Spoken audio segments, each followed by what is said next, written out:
সুলাইমান আলাইহিস সালাতু ওয়াস সালামের সিংহাসন স্বর্ণের পাতের উপরে, ডান পাশে 300 চেয়ার মানুষ মন্ত্রীদের জন্য, বাম পাশে 300 চেয়ার জিন মন্ত্রীদের জন্য। আল্লাহ তাআলা বলছে, সুলাইমান বিমানের মধ্যে সবাইকে নিয়ে উঠা বৈশা বাতাসকে বলবা, বাতাস মিশর থেকে মক্কা যাওয়ার দরকার, সকাল বেলার কিছু সময় উড়বা, বাতাস তোমাকে মিশর থেকে মুহূর্তের মধ্যে মক্কা পৌঁছাইয়া দিবে। নবরবাদ রফতে সেহরগাহ শাম, শরীরে সুলাইমান আলাইহিস সালাম। এইটা হলো সুলাইমানের সিংহাসন। আগে যেই গাছের ডালিমের রস খাওয়াইছিলেন, এখনো কি সেই গাছের ডালিমের রস দিছেন? বলে হ্যাঁ। বলে আগে এক গিলাস হইল, মিষ্টি হইল, লাল হইল, ঘিরান হইল, আর এখন আধা গিলাস হইল পাঞ্চে। ঘটনা কি?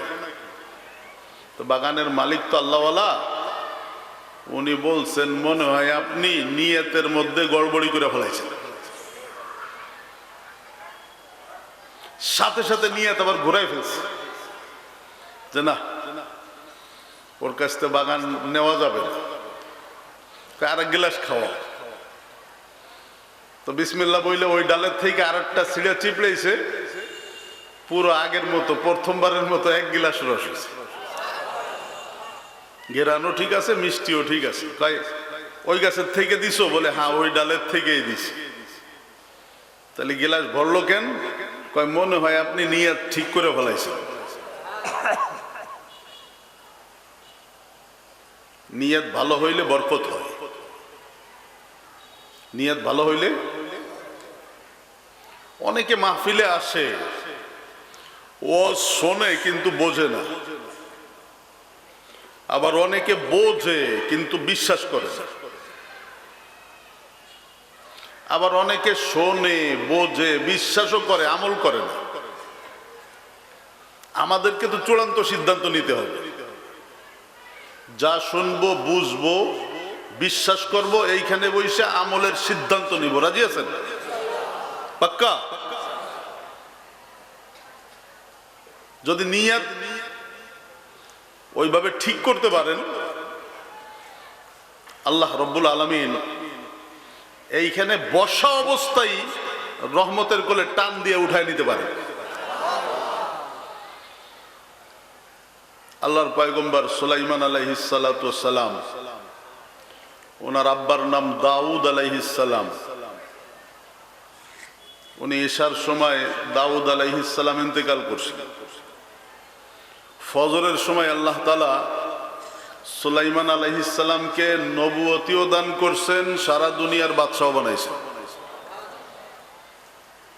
তো নবুয়তি দান করছে নবীর ছেলে, ঠিক আছে, সারা দুনিয়ার বাদশাহ বানাইছে। তো আল্লাহকে বলে, আল্লাহ সারা দুনিয়ার বাদশাহ আমাকে বানাইলেন, সব মাখলুকের বাদশাহ, তে তামাম দুনিয়া আমি ঘুরে ঘুরে দেখা লাগবে না? উটের পিঠে, ঘোড়ার পিঠে, কি গাদার পিঠে সারা দুনিয়া ঘোরা যায়? তো আল্লাহ রব্বুল আলামিন বলেন, সুলাইমান আমি যখন কাউকে কোনো পদ দেই, ওই পদ চালানোর জন্য যেই ক্ষমতার দরকার ওইটাও আমি তারে দিয়ে দিই।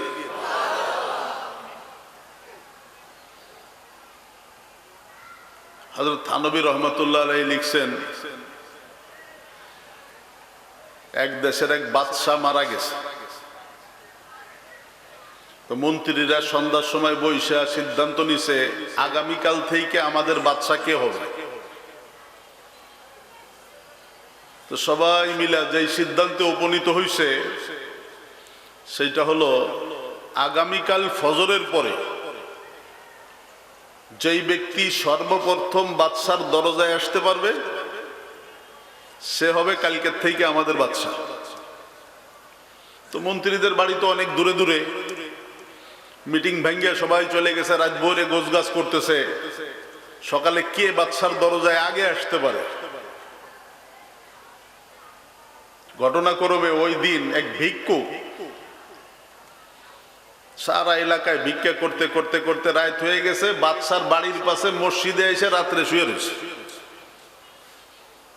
ফজরের নামাজ পড়িয়া চিন্তা করতেছে বউনি করব কোন জায়গা দিয়ে। বউনি বুঝেন, মানে ভিক্ষা শুরু করবে কোন জায়গা থেকে। তো বিসমিল্লাহ কইয়া মসজিদের পাশে তো বাদশার বাড়ি, প্রথমে বাদশার দরজায় যে হাক লাগাইছে, আল্লাহর রাস্তে কিছু দেন। যেই না হাক ছাড়ছে, সিকিউরিটিরা এসে, দারোয়ানরা এসে ওনার ধরে ফেলেছে।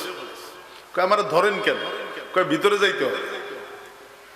ভিতরে নিয়ে তো বসাইছে। এরপরে মন্ত্রী, সচিব, বড় বড় নেতারা সবাই সিরিয়াল দিয়ে আসছে, কিন্তু আইসা দেখে ভিক্ষুক সবার আগে আসছে। ভিক্ষুকরে বাদশা বানাইতে হবে না, বানাইছে। ভিক্ষুকরে বাদশার আসনে বসাইছে, দুই পাশ দিয়ে মন্ত্রীরা বসছে, শপথ টপথ হইছে। তা আগের যে বাদশা মারা গেছে, তার অভ্যাস ছিল মিটিং শেষ হইলে সে খাদেমদেরকে বলতো, আমাদের বগলের মধ্যে হাত দিয়ে আমার দাঁড় করাইয়া দাও। থানবী লেখেন, এই ভিক্ষুক তো এটা জানে না, কিন্তু আল্লাহরই এমন খাম, ওই ভিক্ষুক মিটিং ভাঙ্গার সাথে সাথে খাদেমদেরকে বলতেছে, এই খাদেমরা আমাদের বগলের মধ্যে হাত দিয়ে আমার ধরে দাঁড় করাই দাও। মন্ত্রীরা হয়রান হয়ে গেছে, বলে আপনি এইটা বুঝলেন কেমনি? মিটিং শেষে বলতে হয়, আগের বাদশা বলতো যে আমার হাত ধরে দাঁড় করায় দাও। ভিক্ষুক ডাক দিয়ে বলে, আল্লাহ যাকে যখন কোনো পদ দেয়, ওই পদের জন্য যেই সমস্ত আদব কায়দা আছে, রীতিনীতি আছে, নিয়ম নীতি আছে, মাওলা ওইগুলি সব পদ দেওয়ার সাথে সাথে তাকে দান কইরা দেয়। সুলাইমান আলাইহিস সালাতু ওয়াস সালাম আল্লাহকে বলেন, আল্লাহ ঘুরবো কেমনি? কয় চিন্তা কইরো না, তোমাকে একটা বিমান দিতেছি, বিমান। অনেকে বলে তখতে সুলাইমানি, অনেকে বলে সিংহাসন। আসলে ওইটা ওই জামানার বিমান, এমন বিমানের বিমান, ওই বিমানের কোনো মেশিন নাই, ইঞ্জিন নাই, কোনো পাইলট নাই, কোনো পাখা নাই। তফসিরের মধ্যে লিখছে 27 মাইল লম্বা, 27 মাইল চওড়া, 4 ইঞ্চি পুর স্বর্ণের পাত। এত বড় একটা বিস্তৃত স্বর্ণের পাত, এইটা হলো সুলাইমানের বিমান। ওই স্বর্ণের পাতের উপরে মণিমুক্তা খচিত 6000 চেয়ার, মাঝখানে সুলাইমান আলাইহিস সালাতু ওয়াস সালামের সিংহাসন, স্বর্ণের পাতের উপরে। ডান পাশে 300 চেয়ার মানুষ মন্ত্রীদের জন্য, বাম পাশে 300 চেয়ার জিন মন্ত্রীদের জন্য। আল্লাহ তাআলা বলছে, সুলাইমান বিমানের মধ্যে সবাইকে নিয়ে উঠা বৈশা বাতাসকে বলবা, বাতাস মিশর থেকে মক্কা যাওয়ার দরকার, সকাল বেলার কিছু সময় উড়বা, বাতাস তোমাকে মিশর থেকে মুহূর্তের মধ্যে মক্কা পৌঁছাইয়া দিবে। নবর বাদ রফতে সেহরগাহ শাম, শরীরে সুলাইমান আলাইহিস সালাম। এইটা হলো সুলাইমানের সিংহাসন। 27 মাইল লম্বা, 27 মাইল চওড়া, 6000 কুরসি তার মধ্যে। উড়ে যায় আকাশ দিয়া, ইঞ্জিন লাগে না, পেট্রোল লাগে না, অকটেন লাগে না, শুধু বাতাসকে বলে নিয়ে যাও। দুনিয়ার এক জায়গা থেকে আরেক জায়গায় হুকুম দেওয়ার সাথে সাথে বিমান ওড়া শুরু করে। রৌদ্রের তাপ যাতে না লাগে, আল্লাহ তাআলা পাখিদেরকে বইলা দিছিলেন, সুলাইমানের বিমানের উপর দিয়ে ছায়া দিতে দিতে উড়তে থাকবা। কার ক্ষমতা বলেন? জোরে বলেন। পারেন না উনি? পারেন না? আল্লাহু আকবার বলেন, জোরে বলেন, আরো জোরে বলেন। সুলাইমান আলাইহিস সালাম উম্মত নিয়া 600 জিন মানুষ মন্ত্রী নিয়ে উড়তেছেন। কলবের সামনে একটু ছায়ার মতো আসছে। নবী রাসূলদের কলবের মধ্যে শয়তানের ওয়াসওয়াসা ঢুকতে পারে না, কিন্তু কলবের সামনে ছায়ার মতো আসে, ছায়ার মতো আসে। একটু ছায়ার মতো আসছে। ও সুলাইমান, তোমার তো ক্ষমতা অনেক, তোমার ক্ষমতা কত, অনেক ক্ষমতা তোমার সুলাইমান, এত বড় বিমান, এইটা নিয়ে তুমি বাতাসকে হুকুম দিয়ে ওড়ো, তোমার মাথার উপর দিয়ে পাখি ছায়া দিতে দিতে যায়, তোমার ক্ষমতা তো কম না। একটু ছায়ার মতো কলবের সামনে আসছে, সাথে সাথে বিমানটা উড়া অবস্থায় কাইত হয়ে গেছে। বিমানটা কি হয়েছে, এতটুক কাইত হয়েছে, 400-500 উম্মত পড়ে মরে গেছে। উপর থেকে সুলাইমান দেখে বেগতিক অবস্থা, হাতের মধ্যে লাঠি, লাঠি দিয়ে সিংহাসনের মধ্যে গুতা মারছে। এই সিংহাসন, বিমান সিধা হয়ে যা, সোজা হয়ে ওড়, কাইত হইছিস কেন? যেই না লাঠি দিয়ে গুতা মাইরা বিমানকে বলছে সিধা হো যা, আল্লাহ তাআলা বিমানের জবান খুইলা দিছে। বিমান বলে পয়গম্বর পহলে তুম সিধা হো যাও, তুমি প্রথমে সোজা হইয়া যাও। তোমার কলবের সামনে ছায়ার মতো কি আসছে, আল্লাহ তো ওইটা দেখছে। আল্লাহ দেখে আমারে বলছে কাইত হয়, এই জন্য তো কাইত হইছি। ওইটা যদি ইস্তেগফার পড়ে সরাইয়া দাও, দেখবা মুহূর্তের মধ্যে আমি সোজা হইয়া গেছি। এই জন্য ভাই, নিয়ত যদি মজবুত হয়, নিয়ত যদি খালেস হয়, আল্লাহ তাআলা বক্র দিলকে সোজা বানাইতে সময় লাগে, না পাক কলবকে পাক বানাইতে সময় লাগে না। হযরত থানবী রহমাতুল্লাহ আলাইহি লিখছেন, দুই ভাই, এক ভাই থাকে নিচের তলায়, আর এক ভাই থাকে দোতলায়। দোতলায় যেই ভাই থাকে, ওই ভাই সারা রাত তাহাজ্জুদ নামাজ পড়ে, 5 ওয়াক্ত নামাজ জামাতে পড়ে, সকাল বিকাল জিকির করে, মুরাকাবা করে, কোরআন শরীফ তেলাওয়াত করে, সাংঘাতিক নেককার। আর নিচতলায় যেই ভাই থাকে, ও হলো দুনিয়ার বদমাইশ, মাদক সেবন করে, মদ্যপ, গাঞ্জা টাঞ্জা, বাবা টাবা এগুলি খায়, মেয়েদেরকে নিয়ে ফুর্তি করে। এইভাবে দুই ভাই দুই তলায় জীবন যাপন চলতেছে। একজনের নিচের তলায় বসে গুনাহ করে, আর একজন দোতলায় বসে ইবাদত করে। হঠাৎ একদিন রাতের বেলায় ছোট ভাই যে নিচের তলায় থাকে, গুনাহ করে, ও মনে মনে নিয়ত করছে একটু দোতলায় বড় ভাইয়ের কাছে একটু ইবাদত করব। এই নিয়ত কইরা ছোট ভাই নিচতলার থেকে সিঁড়ি বাইয়া উপর দিকে উঠতেছে, আর বড় ভাই দোতলার থেকে গভীর রাত্রে নিয়ত করছে, সারা জীবন তো ইবাদত কইরা গেলাম, আজকে একটু ছোট ভাইয়ের রুমে যাই, নিচতলায় যাইয়া দেখি ও কেমন ফুর্তি টুর্তি করে, যদি ভালো লাগে আমিও একটু ফুর্তি করব। দুই ভাই নিয়ত দুই রকম, একজন গুনাহগার কিন্তু নেকির নিয়ত করে উপরে উঠতেছে, আর একজন নেককার গুনাহের নিয়ত কইরা নিচের দিকে নামতেছে। সিঁড়ির মাঝখানে গেলে দুই ভাইকে আজরাইল আইসা জাগায় রুহু কবজ কইরা ফেলাইছে। এখন হাকিমুল উম্মত মুজাদ্দিদুল মিল্লাত শাহ আশরাফ আলী থানবী রহমাতুল্লাহ আলাইহি বলেন, কেমন হইল? কে আল্লাহর কাছে উত্তম? সারা জীবন যে নেকির কাজ করে গুনার দিকে যাইতেছিল সে, নাকি সারা জীবন গুনাহ কইরা নেকির দিকে যাইতেছিল সে? নিয়তের উপরে বাজান একটু জমায় যদি বৈশা খালিস দিলে ইলম অর্জনের নিয়ত। কষ্ট করে আসছেন না আপনারা? কি বলেন? সব কাজ ফালাই থুয়ে আসছেন না? কি জন্য আসছেন? কিছু পাওয়ার জন্যই তো। কি পাওয়ার? কি আপনার এই কোরমা পোলাও দেওয়া হবে? জন প্রতি মাথা প্রতি টাকা দেওয়া হবে? ইলমে নববী, আসমানি ইলম, যেটা আল্লাহ তাআলা নবীজির কলবে আথারে নাজিল করছিলেন, আমানত রাখছিলেন, নবীজি সাহাবায়ে কিরামের কলবের মধ্যে দিয়ে গেছেন, সাহাবায়ে কিরাম তাবিঈনদের কলবের মধ্যে দিয়ে গেছেন, তাবিঈন তাবে তাবিঈনদের কলবের মধ্যে দিয়ে গেছেন, তাবে তাবিঈন মুতাকাদ্দিমিনের কলবের মধ্যে দিয়ে গেছেন, মুতাকাদ্দিমিন মুতাআখিরিনদের কলবের মধ্যে দিয়ে গেছেন। ওই ধারাবাহিকতায় কিছু নূর, ইলম মানে নূর, আল ইলমু নূরুন, আলো। দুনিয়াটা অন্ধকার, অন্ধকারের মধ্যে চলতে হইলে লাইট লাগে, আলো লাগে, আর সেই আলোর নাম হলো ইলম। ওইটা যাতে আমাদের কিছু হাসিল হয়ে যায়, সেই নিয়ে আসছি না কেন? ইলম হাসিল হলে আমল করব। কি করব? আর আমল করলে মাওলা খুশি হবেন। আমলটা হবে কার জন্য? আমলটা হবে কার জন্য? জোরে বলেন, আরো জোরে বলেন। বাজান, মানুষ প্রথমত দুই প্রকার। কয় প্রকার?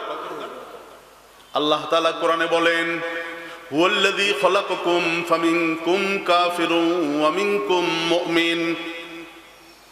প্রথমত মানুষ কোরআনের ভাষায় দুই প্রকার, একদল হইল কাফের আর একদল হইল মুমিন। কাফের যারা কালিমা পড়ে নাই, ঈমান আনে নাই, কালিমায়ে তাইয়্যিবা পড়ে নাই, কালিমায়ে শাহাদাত পড়ে নাই, তারাই তো কাফের, তাই না? আর একদল হলো মুমিন। আল্লাহ বলেন আর একদল মুমিন। মুমিন কারা? কালিমা পড়ছে, তাইয়্যিবা পড়ছে, শাহাদাত পড়ছে, মনে প্রাণে যেই সমস্ত বিষয়ের উপরে ঈমান রাখার দরকার সেইগুলি রাখে, তারা হলো মুমিন, বিশ্বাসী। কাফেরের জীবনের উদ্দেশ্য কি? একটা লোক মুমিন না, মুসলমান না, তার জীবনের উদ্দেশ্যটা কি? তার জীবনের উদ্দেশ্য হলো খাবে, পান করবে, যৌন চাহিদা পূরণ করবে, ফুর্তি করবে, রোজগার করবে, যেখানে মনে চায় সেইখানে ঢালবে। এছাড়া আর কিছু আছে? কি বলে? খাওয়া দাওয়া, ফুর্তি করা, যৌন চাহিদা মিটানো, এটা হলো কাফেরের জীবনের উদ্দেশ্য। আর ওইটাই পশুর জীবনের উদ্দেশ্য। আমরা যেই সমস্ত পশু পাখি দেখি, প্রত্যেকটা পশু পাখির জীবনের হায়াতের উদ্দেশ্যই হলো খাওয়া দাওয়া, ফুর্তি করা, সময় ব্যয় করা। তো কাফেরের জীবন আর পশুর জীবন একই জীবন। আল্লাহ রাব্বুল আলামিন বলেন মুমিন ভিন্ন। মুমিন আবার তিন প্রকার। কালিমা পড়ছে, ঈমান আনছে, এত দূর, কিন্তু জীবনে কোনোদিন কোন নেকির কাজ করে না, আর কোন গুনাহ হাত ছাড়া করে না। কালিমা পড়ছে, মুসলমানের ঘরে জন্ম, কখনো কোনো অবস্থায় কোনো ভালো কাজ সে করে না, আর কোন অবস্থায় নেকির কাজ সে করে না, গুনাহ কোনটা ছাড়ে না। আছে কিনা এরকম এক প্রকার? আরে এমন মুসলমানও তো আছে ঈদের নামাজও পড়ে না, 5 ওয়াক্ত তো পড়ে না, জুমার নামাজও পড়ে না, ঈদের নামাজও আছে না, কিন্তু ওর কাছে যাইয়া দেখেন গুনাহ একটাও ছাড়ে না, যত গুনাহ আছে সব সে করে। এটা হলো এক প্রকার মুমিন।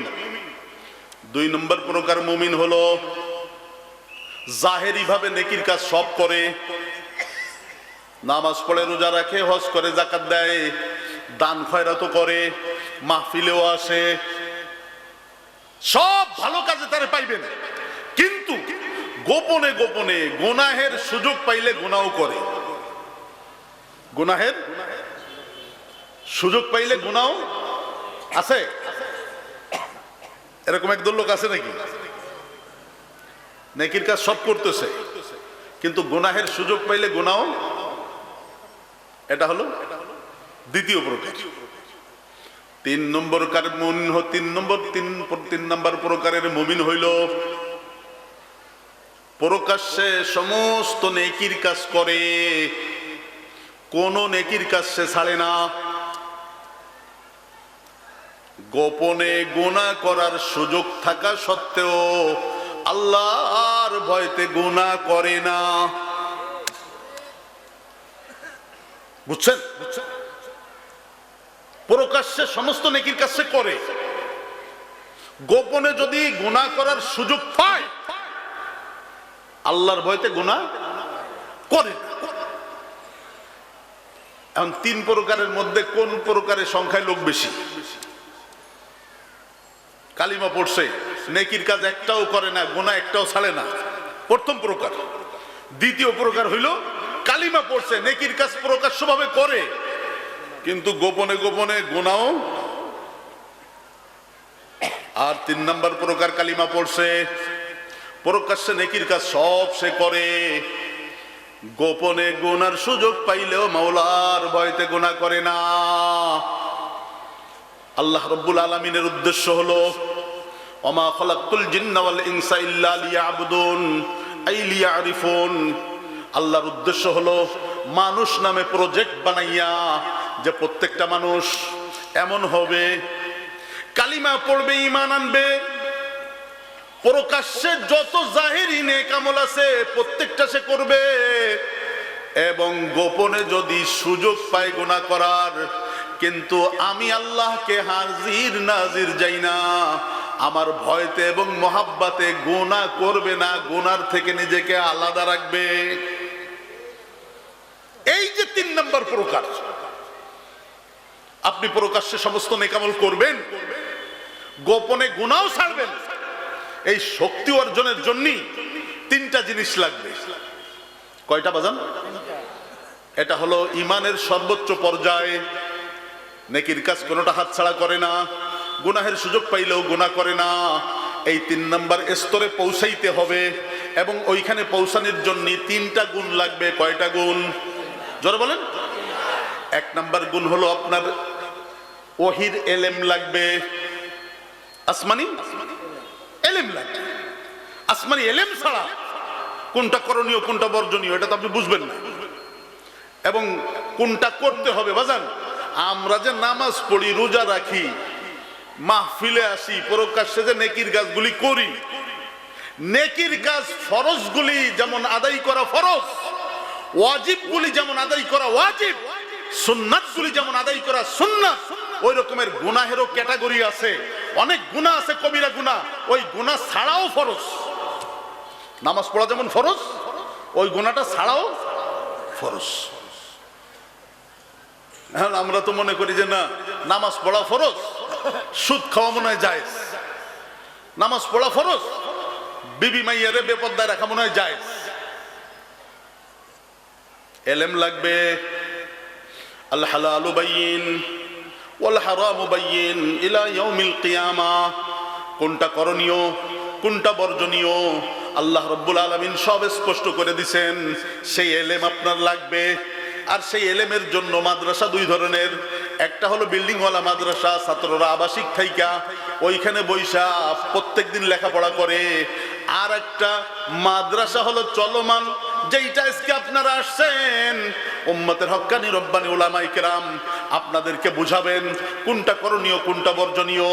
আপনি শিখলেন, এই যে এলেম আপনার হাসিল হইয়া গেল, এই এলেম শিখার জন্য যে আপনি ঘর থেকে বের হলেন, আমার আল্লাহ রাব্বুল আলামিন বলেন, ওরা তালবাড়িয়া মাদ্রাসার মাহফিলে যাইতেছে, ঘর থেকে বের হইছে, ফেরেশতারা ওদের জন্য দোয়া করতে থাক, গর্তের পিঁপড়া ওদের জন্য দোয়া করতে থাক, হাওয়ার পাখি ওদের জন্য দোয়া করতে থাক, মাছের পানি ওদের জন্য দোয়া করতে থাক। আপনি এই মুহূর্তে কত দামি আপনি বুঝছেন? এই মুহূর্তে কত দামি আপনি? চতুর্পাশ দিয়া ফেরেশতারা মাহফিলটাকে ঘিরে রাখছে। কার কথা? নবীজির কথা। সারা দুনিয়ার সমস্ত মানুষের কথা মিথ্যা হইতে পারে, রহমতের নবীর কথা কোনদিন মিথ্যা হইতে পারে না। বিশ্বাস আছে? বিশ্বাস আছে? এই খালি সামিয়ানার ছাদ পর্যন্ত ফেরেশতা দাঁড়ায় নাই বাজান। ফেরেশতারা জমিন থেকে আসমান পর্যন্ত পুরো জায়গাটারে ঘিরে রাখছে নিরাপত্তার চাদর দিয়া। কেন? এইখানে আল্লাহর কথা হবে, নবীজির কথা হবে, তাওহীদের কথা হবে, রিসালাতের কথা হবে, আখিরাতের কথা হবে, ইবাদতের কথা হবে, ভালো কথা হবে, ভালো কথা হবে, জান্নাতের কথা হবে, জাহান্নাম থেকে বাঁচার কথা হবে। আল্লাহ বলেন, ও জিবরাইল যাও, তোমার বাহিনী নিয়ে যাইয়া মাহফিলটাকে ঘিরে রাখো, শয়তান যাতে ঢুইকা ওয়াসওয়াসা দিতে না পারে, শয়তান যাতে ঢুইকা ওয়াসওয়াসা দিতে না পারে, উঠাই নিয়ে যাইতে না পারে। এই জন্য জিবরিল ফেরেশতাদেরকে দিয়া, তুমি নুরানি ফেরেশতাদেরকে দিয়া পুরো নিরাপত্তার চাদর দিয়ে ঢাইকে রাখো, যাতে শয়তান ঢুকতে না পারে। জালালউদ্দিন রুমি রহমতুল্লাহ আলাইহি বলেন, এমরোজ শাহে শাহা মেহমা শুদস তোমারা, এমরোজ শাহে শাহা মেহমা শুদস তোমারা, জিবরিল বা মালাইক দরবার শুদস তোমারা। ফেরেশতারা ঘিরে রাখছে, ফেরেশতাদের সর্দার জিবরিল আমিন তদারকি করতেছে ফেরেশতারা ঠিকমতো ডিউটি করে কিনা। কার জন্য? আপনার জন্য। কার জন্য? আপনার জন্য। আমলটা যেন মাওলার জন্য হয়, আমি যেন ওই ক্লাসে উঠে যাইতে পারি। প্রকাশ্য নেকির কাজ করব, গোপনেও যদি গুনাহ করার সুযোগ পাই আল্লাহর ভয়তে গুনাহ ছাইড়া দিব, ওই স্তরে যেন আল্লাহ আমাকে পৌঁছায়া দেয়। এইখানে বৈশা থাকতে থাকতে থাকতে থাকতে আল্লাহ পারেন না? আল্লাহ সময় লাগে, আল্লাহ সময় লাগে। আরে মুসা আলাইহিস সালাতু ওয়াস সালাম হাঁটিয়ে যাইতেছেন, হাতের মধ্যে লাঠি, হাতের মধ্যে কি? আল্লাহ ডাক দিয়া কয় ওমা তিলকা বিয়ামিনিকা ইয়া মুসা, ও মুসা তোমার হাতের মধ্যে কি? আল্লাহ জানেন না? আল্লাহ জানেন না? তারপরে ডাক দিয়ে বলে মুসা তোমার হাতের মধ্যে কি? কয় আল্লাহ ইয়া সাই, এই তো আমার লাঠি। আমার মুসা আলাইহিস সালাম আল্লাহ সবক দিতেছেন। ক্ষমতা কার? ক্ষমতা কার? সবক দিতেছেন কে? কাকে? মুসা। এটা তো আমার লাঠি। তোমার লাঠিটা একটু মাটিতে ফেলাই দাও দিন। উনি তো অনেক কথা বলে ফেলাইছে, আল্লাহর সাথে কথা বলতেন তো মহাব্বতে অনেক কথা বলে ফেলাইছে, খালি বললেই তো এটা আমার লাঠি।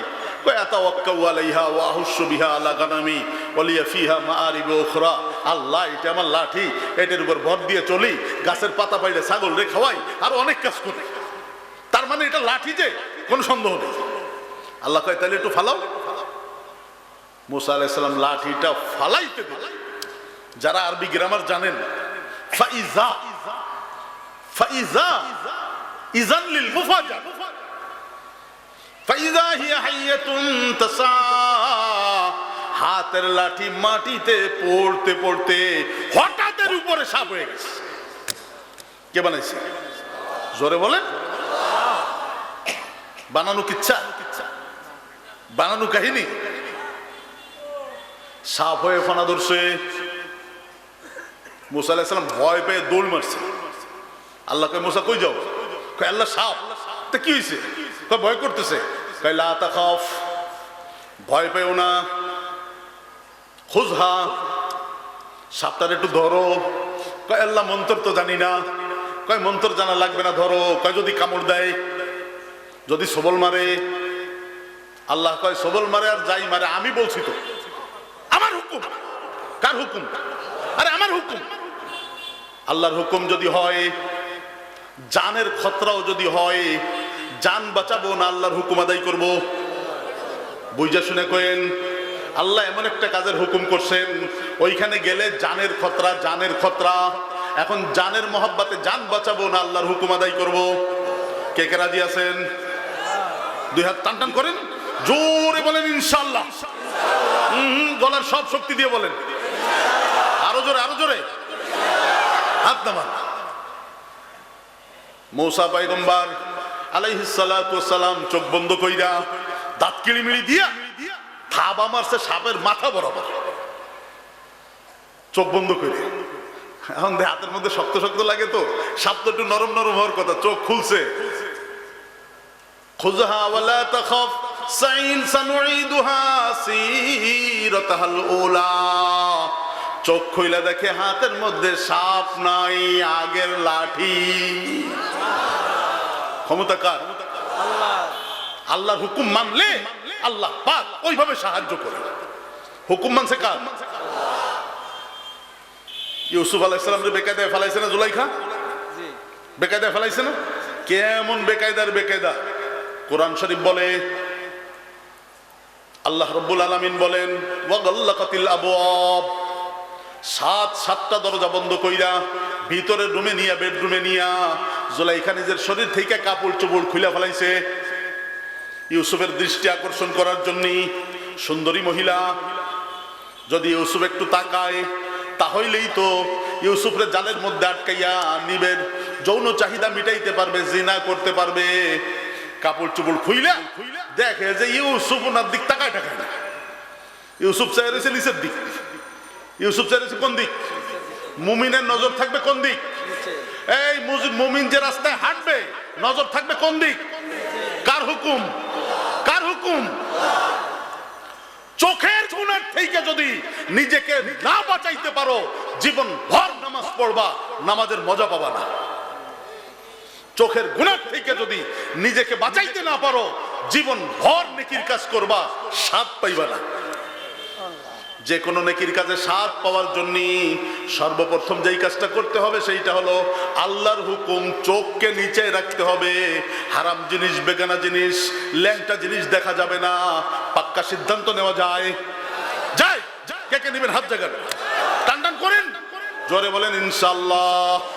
मजबूर मुक़य्यद हो मोहब्बत में किसी के, मजबूर मुक़य्यद हो मोहब्बत में किसी के, कैदी हो मगर पाँव में जिंजीर नहीं है, कैदी हो मगर पाँव में जिंजीर नहीं है। ভালো কাজ করার নিয়ত কইরা এইভাবে মাওলাকে হাত উঠায় দেখাইলে মাওলা খুশি হইয়া যায়। মাঝে মধ্যে বান্দার নাপাক হাত মাওলা ধইরা বসে। আল্লাহ যদি ধইরা বসে খুশি হবেন না বেজার হবেন? এই মাহফিলে বইসা পাক্কা সচ্চা নিয়ত কইরা মাওলার হুকুমের উপরে চলবা। সেই জন্য যদি মাওলাকে হাত জাগাইয়া দেখাইতে পারো, আল্লাহ যদি মোহাব্বত কইরা তোমার হাতটা ধইরা বসে, জীবনভর টানাটানি করলেও ছুটতে পারবা না। অনেক মানুষ তাই তো দেখা যাবে হঠাৎ করে নামাজি হয়ে গেছে। কি হয়ে গেছে? আরে লম্বা লম্বা চুল ছিল, চাইসা পাঁচকল্লি টুপি মাথায় দিয়ে ঘুরতেছে, মুখে দাড়ি ছিল না, নবীজির সুন্নাত দিয়ে মুখ সাজাইছে, লম্বা জামা পরছে, মাথায় পাগড়ি বাঁধা নামাজ পড়ে, আছে কি নাই? কেন? কে ধরছে? কে ধরছে? জোরে বলেন।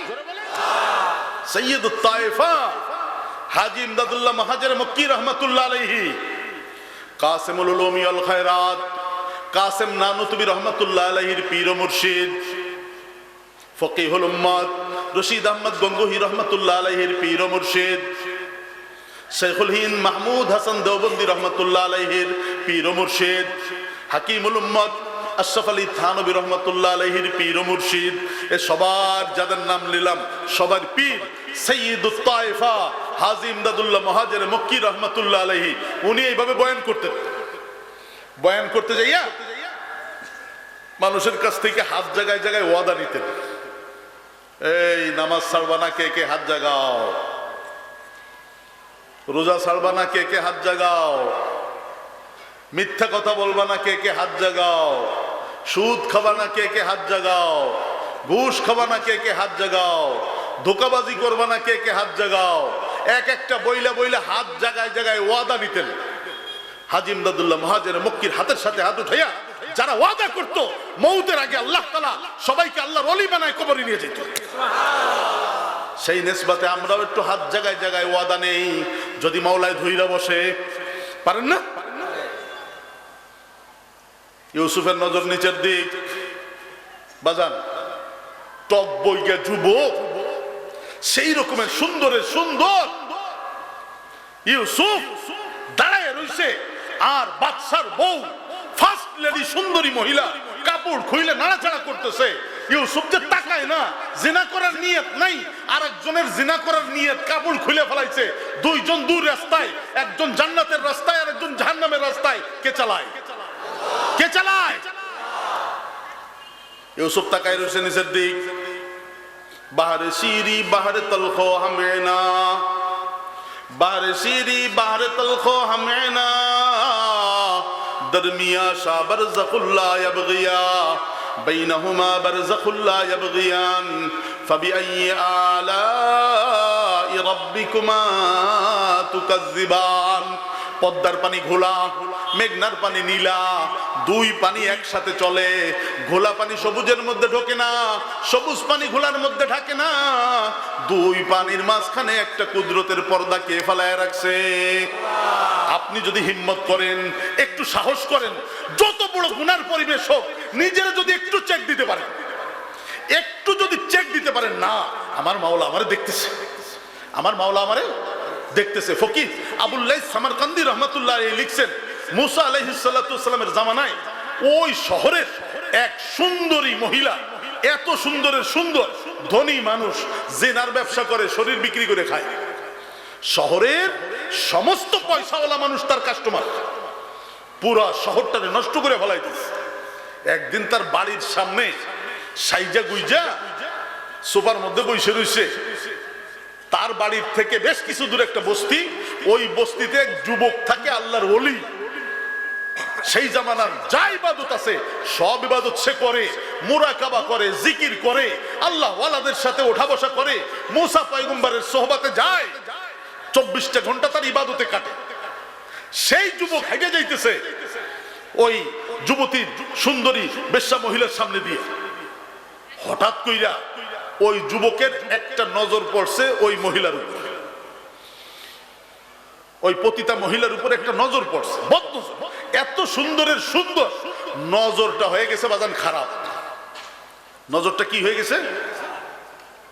নজর সরাই ফেলছে ঠিকই, কিন্তু ওই প্রথম নজরে যে ছবি আইকে গেছে, চোখ তো কুদরতি ক্যামেরা, এই ক্যামেরায় যে ফোকাস নিয়ে নিছে, ছবি সাপ্লাই দিয়ে দিছে মাথার মধ্যে। এখন মাথার মধ্যে খালি ওই সুন্দরী মহিলার ছবি ভাসতেছে, নিচের দিকে তাকায় আস্তাগফিরুল্লাহ আস্তাগফিরুল্লাহ বলতে বলতে যাইতেছে, মাগার ওই সুন্দরী মহিলার ছবি মাথার ভিতরে ফ্ল্যাশ মারতেছে, আস্তে আস্তে কলবে যাইতেছে মোহাব্বত। কই যাইতেছে? বাড়ি গেছে, বাড়ি যে নামাজ পড়ে, আসমানি কিতাব পড়ে, জিকির করে, কিন্তু ওই মহিলা ছবি ফ্ল্যাশ মারতেছে। এক পর্যায়ে এই একটা বদনজরে তারে কাবু করে ফেলাইছে। সে খবর নিছে যে ওই মেয়েরে ভোগ করার জন্য কি লাগে, খবর নিছে এই পরিমাণ টাকা লাগে। সে ওই পরিমাণ টাকা জোগাড় কইরা সারা জীবন মুরাকাবা, মুজাহাদা, মুশাহাদা করনেওয়ালা একটা যুবক ছেলে ইবাদতে 24 ঘন্টা কাটে, আর সে এক নজরে কাইট হয়ে গেছে। সেই পরিমাণ টাকা নিয়ে ওই মেয়ের বাড়ি এসে, মাথায় তো পাগড়ি, মুখে দাড়ি, লম্বা জামা, আইসা নক করছে। ওই পতিতা মহিলার কাজের মেয়ে এসে দরজা খুলছে, কয় তোমাকে ম্যাডাম আছে? কা আছে। ওনার একটু দরকার, দাঁড়ান ডাইকে দিতেছি। তো ডাইকে নিয়ে এসে হুজুর কারে চান? কি কয়? হুজুর হুজুর। কয় আপনারে চাই। সাথে আমার সময় কাটাইতে হবে, আপনার উপর আমার একটা নজর পড়ছিল, সেই নজরে আপনার মোহাব্বত আমার কলবের মধ্যে ঢুকে গেছে, আমি বাইর করতে পারতেছি না, তা আপনারে ভোগ করার জন্য যা টাকা পয়সা লাগে আমি নিয়ে আসছি। তো বেশ্যা মহিলা কয় আস্তাগফিরুল্লাহ আস্তাগফিরুল্লাহ আস্তাগফিরুল্লাহ। কি কয়? আপনি না হুজুর মানুষ? বলে তো কি হয়েছে? আমার সব হুজুরগিরি এক বদনজরে কাইট হয়ে গেছে। এই মুসলমান, দৈনিক কতগুলি বদনজর পড়ে হিসাব করছো? কি পরিমাণ নাপাকি আর কি পরিমাণ গানরেগি কলবের মধ্যে ঢোকে চিন্তা করছো? আগ্রহ দেখা টাকা নিয়ে আসছে, কয় ভিতরে আসেন। ঘরের মধ্যে যাইয়া খাটের উপরে বসছে, এখানে ওই সুন্দরী মহিলা বসছে, আর ওই আল্লাহর ওলি যুবক ছেলে পাশে বসছে। পাশে বসে পেমেন্ট দিছে, পেমেন্ট মানে যে কয় টাকা লাগবে সেটা দিয়ে দিছে। কয় আমার এখন ভোগ করেন। যেই কইছে ভোগ করেন, সাথে সাথে ওই আল্লাহর ওলি যুবক ছেলের গায়ে কম্পন শুরু হয়ে গেছে, কাঁপতেছে। কয় কাঁপেন কেন? বেশ্যা মহিলা কয় কাঁপেন কেন? কয় কাঁপতেছি একটা সমস্যার কারণে। কয় কি সমস্যা? কয় আমার মাথার মধ্যে একটা চিন্তা আসছে যে আমি এত বছর ধইরা আল্লাহর হুজুরে কখনো কিয়াম অবস্থায়, কখনো রুকু অবস্থায়, কখনো সিজদার হালাতে, কখনো তাশাহুদের হালাতে, কখনো তাহাজ্জুদে, কখনো মুরাকাবায়, কখনো মুশাহাদায় আল্লাহর হুজুরে আমি থাকি। লম্বা লম্বা সিজদা দিয়া মাওলাকে খুশি করছি জীবন ভর, লম্বা লম্বা রুকু দিয়ে সুজা করছি। সেই আল্লাহ যা যিনি আমাকে রুকু অবস্থায় দেখছেন, যে আল্লাহ আমাকে সিজদা অবস্থায় দেখছেন, যে আল্লাহ আমাকে জিকির অবস্থায় দেখছেন, যে আল্লাহ আমাকে আল্লাহর হুজুরে মুরাকাবার অবস্থায় দেখছেন, এখন এই মুহূর্তে যে আল্লাহ আমাকে সিজদায় দেখছেন, ওই আল্লাহ দেখতেছেন তোমার মতো একটা খারাপ মহিলার সাথে আমি বসে রয়েছি। ওইটাও একটা দৃশ্য ছিল আমার সিজদার অবস্থা, আর এইটাও একটা দৃশ্য। এই চিন্তা আমার মধ্যে আসছে। এই চিন্তা আসার সাথে সাথে এখন আমার মধ্যে কম্পন শুরু হয়ে গেছে। আমি এই কাজ করতে পারবো না, এই কাজ আমি করতে পারবো না, আমার ভয় লাগতেছে। আল্লাহ আমাকে দেখতেছে, তাড়াতাড়ি আমার কিন্তু উঠে যেতে হবে। ফেরানেওয়ালাকে জোরে বলেন, আরো জোরে। তো মহিলা কয় আজ পর্যন্ত আমার কাছে আইসা কেউ ফিরে যাইতে পারে নাই।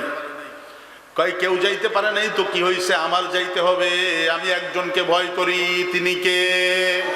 আল্লাহ আল্লাহ আল্লাহ আল্লাহ। জোরে, আরো জোরে সবাই।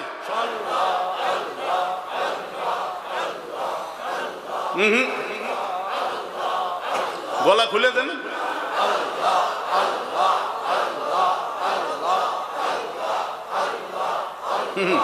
থামেন থামেন থামেন থামেন থামেন থামেন থামেন। জং পড়ছে, জং। জং চিনেন? ঠোঁটে, জিহ্বায়, গলার মধ্যে কি পড়ছে? জং পড়ছে। মরার সময় আল্লাহ শব্দ বের করা লাগবে না মুখ দিয়ে? তে ওই সময়, কঠিন সময়, এই জং মং থাকলে আপনি কেমনে বের করবেন? আমার পীর ও মুর্শিদ যশোর দোয়ারডানা মাদ্রাসার মুহতামিম আল্লামা মুফতি মুজিবুর রহমান সাহেব দামাত বারকাতুহুম, আল্লাহ হুজুরের হায়াতকে লম্বা করে দেয়। আমিন বলেন। আরো জোরে বলেন। আমার জীবনের সবচেয়ে পরম শ্রদ্ধেয় আর এক উস্তাদ আমার পাশে বসে রয়েছেন, জনাব হযরত মাওলানা মাজহারুল ইসলাম সাহেব কাশিমপুরের হুজুর দামাত বারকাতুহুম। আল্লাহ তাআলা নেক হায়াত লম্বা করে দেয়। সবাই আমিন বলেন। আরো জোরে বলেন। হুজুরের কাছে যাইয়া এই জং ছুটাইয়ের প্রত্যেক সপ্তাহে মজলিস হয়, মাসে ইস্তেমা হয়। ওইখানে যাইয়া যাইয়া জং যদি ছুটান, মৌতের সময় আসানির সাথে আল্লাহ বের হয়ে যাবে। আর যদি জং না ছুটান তাহলে কিন্তু বেকায়দায় পড়ে যাবেন। আল্লাহ আল্লাহ আল্লাহ আল্লাহ। একতালে সবাই।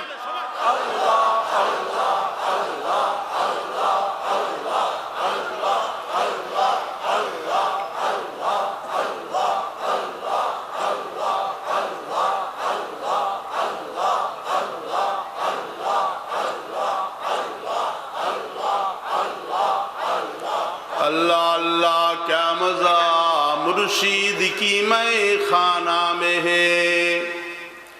अल्लाह अल्लाह क्या मजा मुर्शीद की मैं खाना में है।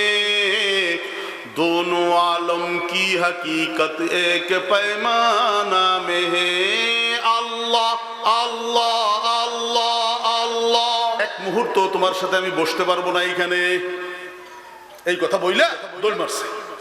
বাড়ি যাইয়া এমন কান্দা শুরু করছে এই দিক দিয়া, এই পতিতা মহিলা ও চিন্তা করতেছে এই ছেলেটা সারা জীবন আল্লাহর ইবাদত করছে, আর আমার সাথে জিনা করতে আইসা এক মুহূর্ত আমার পাশে বসছে। আল্লাহ তাকে দেখতেছে আমার পাশে, এই ভয়তে সে জিনা না করে চলে গেল। আমার জীবনে আমি এত গুনাহ করলাম, এত জিনা করলাম, তাহলে আমার কি পরিমাণ আল্লাহকে ভয় করা দরকার, কি পরিমাণ ভয় করা দরকার। ওর মধ্যে পরিবর্তন চলে আসছে। গোসল টোসল কইরা চিন্তা করছে কি করা যায়। চলে গেছে মুসা আলাইহিস সালামের কাছে। মুসা আলাইহিস সালাম এইভাবে বয়ান করতেছিলেন। ওই মহিলা তার আদব কায়দা জানে না। ও যাইয়া একজনের খবর পাঠাইছে, ওই মুসা পয়গম্বরে কও আমি অমুক মহিলা। মুসা আলাইহিস সালাম জানতেন যে বিশ্ব মহিলা একজন আছে, ওনার সাথে আমি কথা বলতে চাই। মুসা তো রাগী পয়গম্বর না, উনি বয়ান করতেছে, একজন এসে কয় হুজুর অমুক মহিলা আপনার সাথে কথা বলবে। আরে অত বড় খবিস মহিলার সাথে আমি কথা বলবো নাকি, যাও চলে যাইতে কো।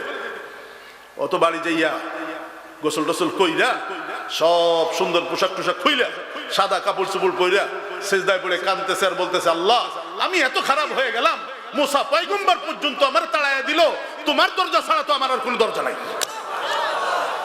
কাঁদতেছে এইভাবে। মুসা আলাইহিস সালামের বয়ান শেষ। আল্লাহ তাআলা জিবরিলকে পাঠাইছে, মুসা আসলো তোমার কাছে, তাড়াই দিলে কেন? যাও যাইয়া বলো ওর চোখের পানি আমি মাওলা কবুল করে নিছি। ওরে যাইয়া শুভ সংবাদ দিয়ে দাও। মুসা আলাইহিস সালাম ওই পতিতা মহিলার দরজায় এসে নক করছেন, দরজা খুলছে। কি ব্যাপার, আপনার কাছে গেলাম, আমার না তাড়াই দিলেন? কয় তাড়াই তো দিছিলাম, তুমি চলে আসার পরে আল্লাহ বলছে তুমি যে কান্দা কানছো আল্লাহ তোমার সব গুনাহ মাফ করে দিস। তবে তোমার জন্য পরামর্শ হলো এই শহরে তুমি থাকতে পারবা না, তোমার চলে যেতে হবে নেককার মানুষ যেখানে থাকে ওইখানে। কারণ এই শহরের সমস্ত খারাপ মানুষগুলি, বদ মানুষগুলি তোমারে চিনে, তুমি যদিও ভালো হইয়া যাও ওরা তোমারে ভালো থাকতে দিবে না। এই জন্যই তো বলা হয় ওয়াকুনু মা সাদিকিন, আল্লাহ ওয়ালাদের সাথে সময় কাটাও। কাদের সাথে? আল্লাহ ওয়ালাদের সাথে সময় কাটাও। কেন? বলে আল্লাহ ওয়ালাদের সাথে সময় কাটাইলে তওবার উপরে থাকতে পারবা, পবিত্র জীবন পাইবা, জাহেরে অনেক আমল করবা, বাতেনেও যদি সুযোগ পাও মাওলার ভয়তে গুনাহ ছাড়ার অভ্যাস তোমার হবে। রাজি আছেন? আল্লাহ ওয়ালাদের সাথে উঠা বসা করবেন, রাজি আছেন? পাক্কা সিদ্ধান্ত ইনশাআল্লাহ। মূসা আলাইহিস সালাম বলেন তুমি এইখানে থাইকো না। বলে ঠিক আছে, আল্লাহ যদি আমাকে মাফ করে দিয়ে থাকে আমার এইখানে থাকার দরকার নাই, এই ঘর বাড়ি এই আরামের সংসার আমার দরকার নাই। সাদা কাপড় পইরা ফকি আবুল্লাহ সামারকান্দি রহমাতুল্লাহ আলাইহি লেখেন, সাদা কাপড় পইরা শরীর ঢাইকা ঘর থেকে বের হইছে, কোথায় যাবে জানে না। হঠাৎ মাথায় পড়ছে যেই যুবকের ওসিলায় আমি তওবা করলাম ওর বাড়ি তো অমুক বস্তিতে যাই, দেখি ওকে যাইয়া বলি যে আমি তো তওবা করছি, এখন আমার বিয়ে করো। চলে গেছে ওর বাড়ির খোঁজ খবর নিতে নিতে তার বাড়িতে যাইয়া দেখে ছেলে দরজা আটকাই দিয়া মাওলা পাকের হুজুরে জিকিরে লিপ্ত। বাড়ির মানুষরা জিজ্ঞেস করছে কখন বের হবে, কয় কিছু সময় লাগবে, নির্দিষ্ট সময় পর্যন্ত ইবাদত কইরা তারপরে বের হবে। ওই ছেলের দরজায় বসে রইছে, জিকির আজকার মুরাকাবা ইবাদত শেষ হইলে ওই ছেলেটা দরজা খুলে বের হইয়া দেখে সেই মহিলা, যেই মহিলার কাছে গেছিল জিনা করার জন্য, ব্যভিচারীর জন্য, সেই মহিলা তার দরজায় বসা। আল্লাহ বইলে একটা চিৎকার মাইরা বেহুশ হয়ে পড়ছে, তো রূহ বের হয়ে গেছে।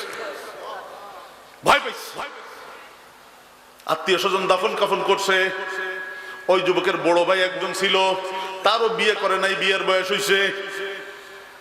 পরিবারের সবাই মিলে দেখছে এই মেয়েটা তওবা করে আইছে, যার জন্য আইছিল সে তো মারা গেছে, তা এক কাজ করো, আমাদের বড় ছেলে আছে সেও আল্লাহওয়ালা, তার সাথে বিয়ে হয়ে যাবে। বিয়ে হয়েছে। আবুল্লাহ সামারকান্দি রহমাতুল্লাহ আলাইহি লেখেন এই মেয়ে তওবা করার পরে তার যে বিয়ে হইল, আল্লাহ তার গর্ভে 7টা সন্তান, ছেলে সন্তান দান করছে। 7টা সন্তান বনি ইসরাইলের আল্লাহর ওলি হইছে। বানানেওয়ালা কে? কদম উঠাইতে হবে না কদম জমাইতে হবে?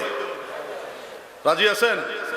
হিম্মত করতে হবে, পাক্কা হিম্মত, পাক্কা হিম্মত ইনশাআল্লাহ। ইউসুফকে বাঁচাইছে কে? হ্যাঁ, কয় ইউসুফ হাই তালাক, আসো আমার একটু আদর টাদর করো। ইউসুফ আলাইহিস সালাম দেখছেন, ওরে বাবা রে বাবা, এতক্ষণ পর্যন্ত তো যা করার করছে, এখন তো মুখ খুলে ফেলাইছে, আমি যদি ওর কাছে না যাই আইসা আমার ধরবে। তো চিন্তা করছে হাসরের ময়দানে আল্লাহ যদি আমাকে বলে ওই ইউসুফ তোর পায়ের মধ্যে তো শিকল ছিল না, তো দরজা পর্যন্ত দৌড় মারলি না কেন? তোর ক্ষমতা তুই শেষ করতি। এই জন্যই বান্দার ক্ষমতা যেখানে শুরু হয় মাওলার ক্ষমতা সেইখান থেকে শুরু হয়। বুঝেন নাই? একটু হিম্মত করে দেখেন না, জিন্দেগির মোড় পরিবর্তনের জন্য একটু চেষ্টা করা যায় কিনা। একটু খালেস নিয়ত করে বসেন যে আল্লাহ তাআলা দিলটা আল্লাহমুখী কইরা দেন, যে আল্লাহ আমার দিলটা তোমার রহমতের মোতাওয়াজ্জু কইরা দিলাম, আমার দিল রহমত দিয়ে ভইরা সমস্ত নাপাকি ধুইয়া তুমি আমাকে কবুল করে দাও। পারা যাবে না ইনশাআল্লাহ? বাজান ইউসুফ আলাইহিস সালাম দরজা পর্যন্ত কটুক দৌড়ানো যায়, মারছে দৌড়, যেই না দৌড় মারছে 10-12 কদম দরজার কাছে যাইতেই দেরি, কোন কুদরতি হাত আইসা চাবি ছাড়া তালা কইরা দরজা ফাঁক কইরা দেয়। ইউসুফ দৌড় মেরে বের হইয়া যায়। কে করে? আল্লাহ রাব্বুল আলামিন বলেন কিয়ামত পর্যন্ত তোরা আমার মাহবুব নবীর উম্মত, তোরাও যদি গুনাহের পরিবেশে পড়ে যাস, আমাকে বড় মনে কইরা আমাকে সম্মান জানাই আমার ভয়তে আমার মহব্বতে যদি গুনাহ ছাইড়া ইউসুফের মতো দৌড় মারতে পারিস, আমি আল্লাহ বুড়া হই নাই, আমি ক্ষমতা হস্তান্তর করি নাই, আমার ক্ষমতা আগেও যেমন ছিল এখনো তেমন আছে। দৌড় মেরে দেখ, গুনাহ থেকে বাঁচার জন্য ইউসুফের সাথে যেই ব্যবহার করছি তোর সাথেও সেই ব্যবহার করব। আল্লাহ রাব্বুল আলামিন 24 ঘন্টা বান্দার দিলের দিকে তাকায়া থাকে, দেখি দিলটা একটু আমার দিকে ঘুরাই। আপনি তো মনে করেন না, আপনি তো মনে করেন না, আল্লাহ রাব্বুল আলামিন বলেন না হাসরের ময়দানে অনেক মানুষ যখন হিসাব নিকাশ শুরু হবে দেখা যাবে যে নেকির কাজ একটাও নাই। তা আপনার মতো আমার মতো একজন রে আল্লাহ তাআলা হাজির করবেন, কোন নেকির কাজ নাই, খালি গুনাহ আর গুনাহ। কিরামুন কাতিবিন যা লেখছে সব গুনাহ, হুকুম হবে প্রথম জাহান্নামের, পরে আবার আল্লাহ তাআলা ইনসাফের আদালত ত্যাগ কইরা রহমতের মুআমালা কইরা বলবেন এদিকে আয়। তোর তো কোনো নেক আমল দেখতেছি না, ফেরেশতারাও লেখে নাই, ফেরেশতারাও জানে না তোর একটা নেকির কাজ আমার কাছে আছে। তুই ঘুমায় আসিলি, ডান পাশ থেকে বাম পাশে যাইতেছিলি, ঘুমের মধ্যে বেখেয়ালে আল্লাহ বইলে উঠছিলি, তোর মনে নাই, ফেরেশতাও শোনে নাই, আমি আল্লাহ বলি নাই, তুই ঘুমাইছিলি আমি ঘুমাই নাই, তোর ওই আল্লাহ ঘুমের ঘরে যেটা বলছিলি ওইটাকে ওসিলা করে তোর মাফ করে দিলাম। এমন দয়ালুর দয়ালু আল্লাহ রব্বুল আলামিন আল্লাহ তাআলার সাথে একটা মজবুত সম্পর্ক কইরা, সেই জন্য যে পরিমাণ এলেম লাগে, এলেম মোতাবিক আমল কইরা, এবং আমলটা হবে কার জন্য? কার জন্য? আল্লাহর জন্য। নেকির কাজ করব কার জন্য? গুনাহ ছাড়বো কার জন্য?